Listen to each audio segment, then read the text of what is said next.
ভাই উঠো, ভাই উঠো উঠো, ভাই উঠো, আরে ভাই উঠো, তোমার পাত্রীপক্ষ দেখতে আসতেছে। কি সত্যি?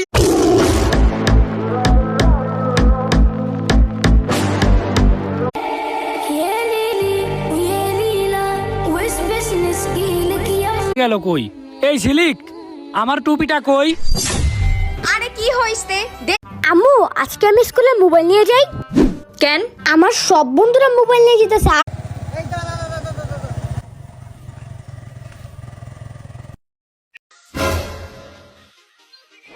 আরে বোন, দুটো কলা তো ওইদিকে পড়ে গেল। ভাইজান, আমার ছোট ভাই চুল কাটাতে হবে। ঠিক আছে ভাই, আপনি ভিতরে বসুন। আর কে তুমি এখানে কি করছো? কিসে তোমার? আমি ছাড়া কি থাকতে পারি? কিরে কে আইছে রে? কিরে ব্রো, তুই বাড়িতে চলে আইছ? নাড়ারে হেডশট দে। ওই মামা টান দাও। তুই লুকোই নাড়ারে হেডশট দে, আমি এমরাতে